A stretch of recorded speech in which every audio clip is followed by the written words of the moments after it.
Halo Bumi, kembali lagi bersama Sarjana Nganyal. Film ini berjudul Gadis tahun 2020.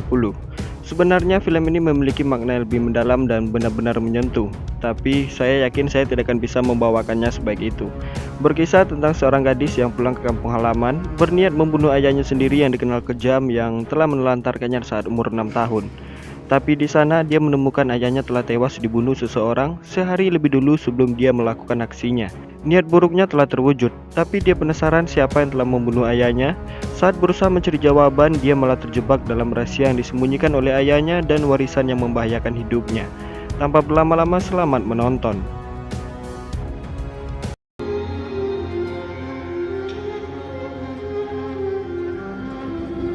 Di suatu hari, wanita yang bernama Gadis dalam perjalanan pulang setelah berburu.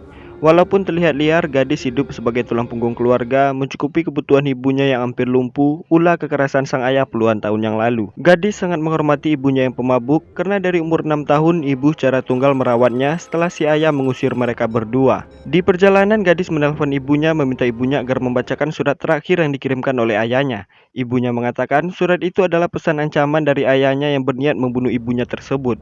I send is harassing your daddy for back payments. Your daddy don't like it, so the broke cheapskate's gonna come kill me. Hal itu membuat Gadis berniat menghampiri ayahnya hari itu juga. Make it so you can sleep again at night. I love you, Mama.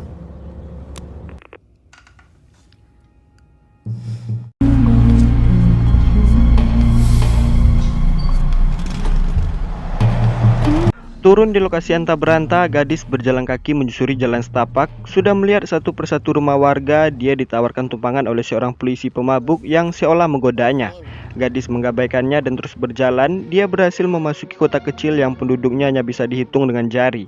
Bisa dikatakan wilayah yang tak beradat, sangat longgarnya hukum, orang-orang yang tidak peduli dengan tindak kekerasan yang terjadi kepada orang lain, dan tidak adanya akses komunikasi menggunakan telepon seluler. Satu-satunya alat komunikasi yang bisa digunakan adalah telepon umum yang disediakan secara khusus di wilayah tersebut.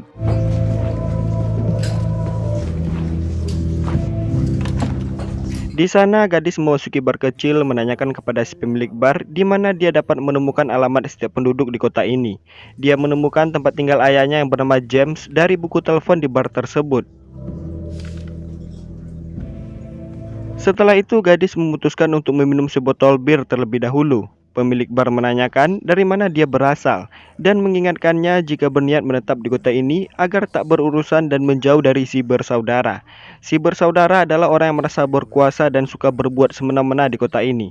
Belum sempat menanyakan siapa itu si bersaudara, pria jalang di bar tersebut mulai menggodanya. Wanita kulit hitam yang bernama Betty dalam keadaan mabuk mendorong pria tersebut hingga Gadis yang merasa dilecehkan mengeluarkan kapak senjata andalannya.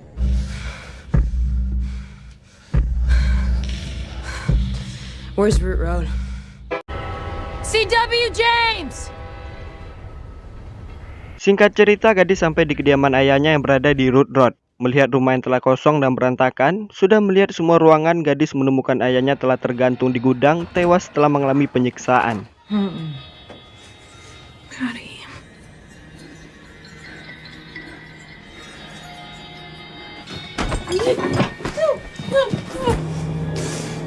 Look at me, Daddy!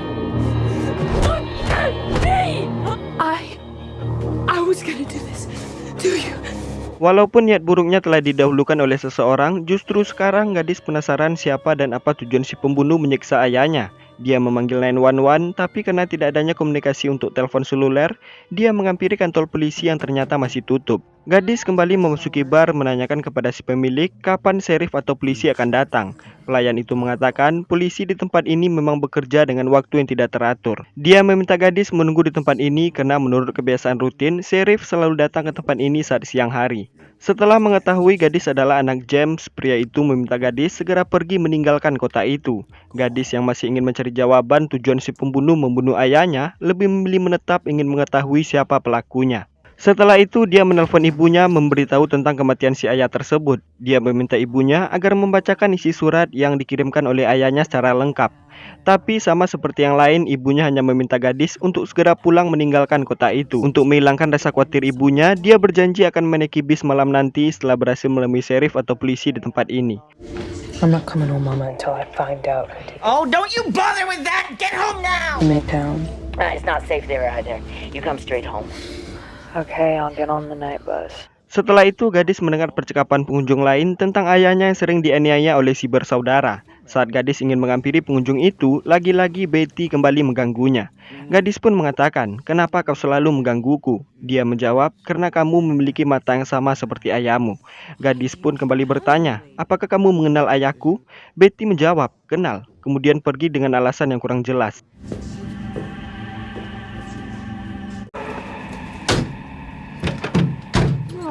Sembari menunggu sheriff yang tak kunjung datang, gadis mencuci pakaiannya yang terkena darah si ayah.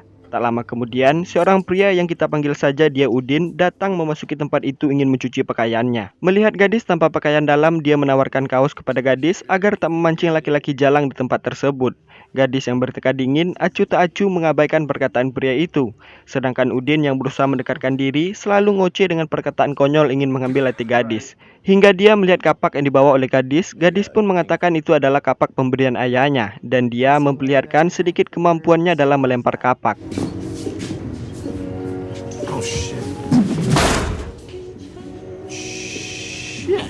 Akhirnya mereka berbincang satu sama lain hingga gadis kembali memakai pakaiannya. Udin mengajak gadis berkenalan. Saat mereka berdua berjabat tangan, gadis melihat jam tangan dengan nama ayahnya, CWJ, kode yang sama dengan kapak miliknya. Sepertinya dia telah bertemu dengan orang yang telah membunuh ayahnya, di mana faktanya Udin telah mengikuti gadis ke tempat ini. Perbincangan manis mereka berujung menjadi kekerasan hingga gadis berhasil menyodorkan kapaknya kepada si Udin. Saat bersamaan, Udin tertolong dengan kedatangan sheriff atau polisi ke tempat tersebut. Hey. Drop it. He killed my daddy. Polisi yang kita panggil saja dia Ujang mengatakan akan menangkap Udin setelah gadis mengatakan dia telah membunuh ayahku. Tapi justru dia menyeret gadis ke dalam mobil dan menempatkannya di kursi belakang seolah-olah dialah orang yang bersalah. Dan ternyata Ujang dan Udin adalah dua orang bersaudara tersebut. Orang yang dihindari oleh orang-orang di kota ini dan orang yang telah membunuh ayahnya. I feel like a nice drive too.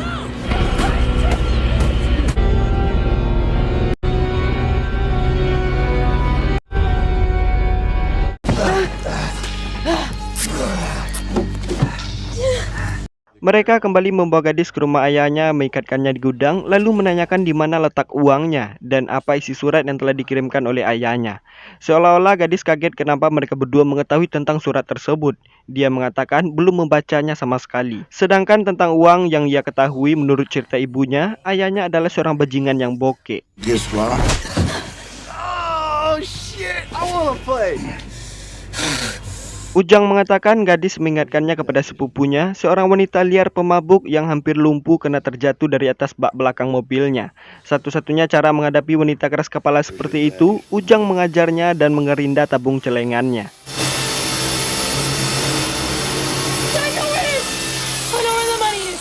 Tak ingin hal itu terjadi, gadis pun memberikan jawaban ngasal, mengatakan uang itu berada di bawah bak mandi. Mereka berdua pergi menggeser bak mandi yang berat tersebut, membobol lantai yang ada di bawahnya. Sedangkan gadis berusaha memotong ikatan tangannya. Ujang dan Udin yang tak menemukan apa-apa di bawah sana mendengar kegaduhan yang dibuat oleh gadis.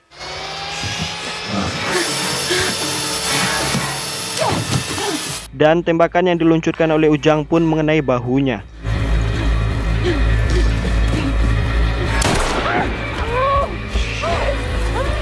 Udin yang melanjutkan pengejaran tersebut, gadis berhasil merebut kendaraannya untuk kabur.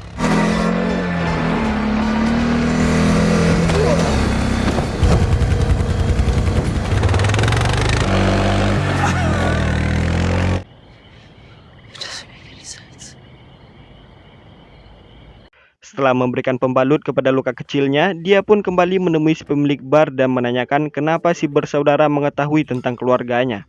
Untuk kesekian kalinya, si pemilik bar menyarankannya agar pulang menaiki bus yang akan sampai sebentar lagi. Gadis yang keras kepala tetap tak peduli dengan itu. Dia menanyakan di mana rumah si bersaudara tersebut. Last house on Black Lake Road. Mengunjungi rumah itu malam itu juga, bertepatan si Udin hanya sendirian di rumah itu. Perkelahian tidak dapat dihindarkan hingga gadis berhasil menusuknya dengan pisau.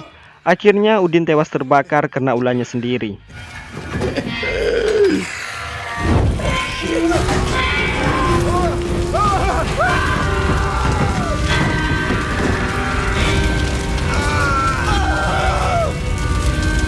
Tak lama kemudian Ujang pulang ke rumah tersebut. Gadis pun kabur menggunakan mobil Udin.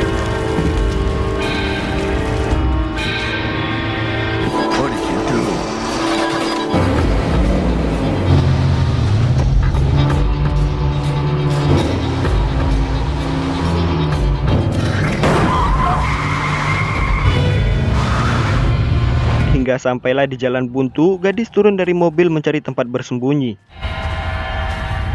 Dan saat itu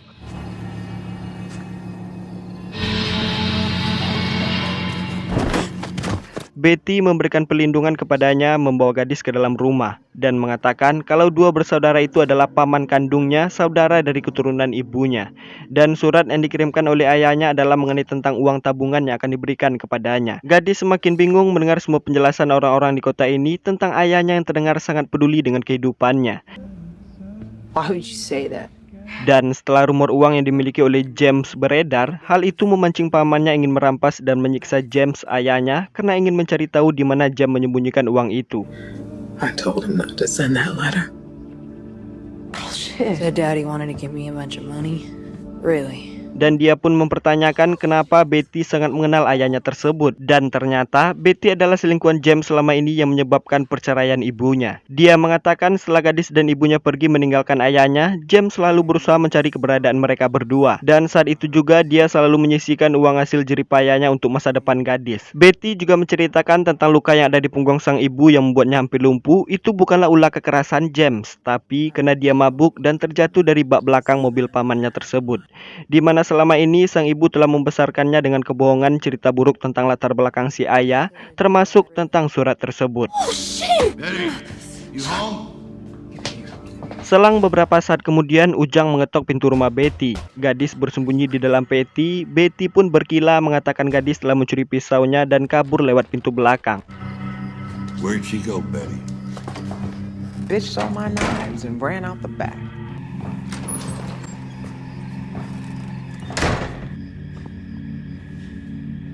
Setelah Ujang pergi, Betty memberikan foto kebersamaan gadis dan ayahnya saat masih kecil. Kemudian gadis menelpon ibunya ingin menanyakan apa sebenarnya isi surat tersebut.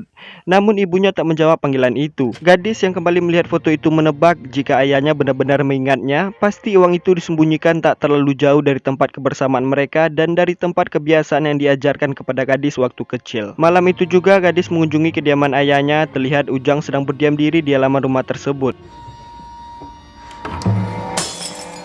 Ujang pun menyadari keberadaan gadis. Gadis membekali dirinya dengan senapan kosong hingga dia berhasil menjatuhkan pistol Ujang. Tapi gadis berhasil diamankan. Dia ditangkap. Dia minta mengatakan keberadaan uang itu sebelum ibunya datang ke tempat ini menjemput uang tersebut.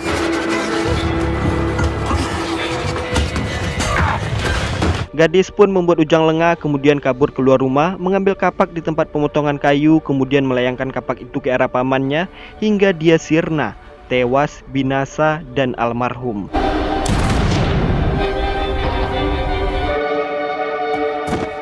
Setelah itu gadis menggali tanah di bawah tempat pemotongan kayu, berhasil menemukan uang yang dikhususkan oleh sang ayah yang dianggap kejam selama ini.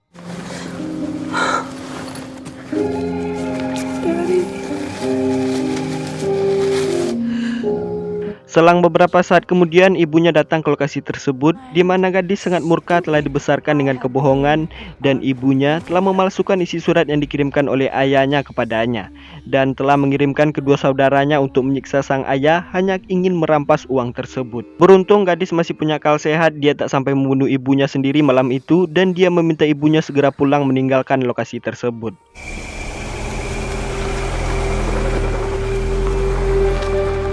Setelah menguburkan jasad ayahnya, gadis pun memberikan sikat uang kepada pemilik bar dan Betty. Dan di ending, gadis memutuskan berkelana karena tak ingin lagi pulang ke rumah ibunya. Di atas mobil, dia diberikan sepotong roti oleh seorang ayah yang berusaha menyelamatkan anaknya dari istrinya yang kejam. Setidaknya, sosok ayah yang berada di sampingnya saat ini telah memperlihatkan gambaran bagaimana ayahnya berjuang untuknya selama ini. Just gotta get her away from here. I'll work some shit job, I don't care. This girl's gonna have her own bedroom. At least her own bed.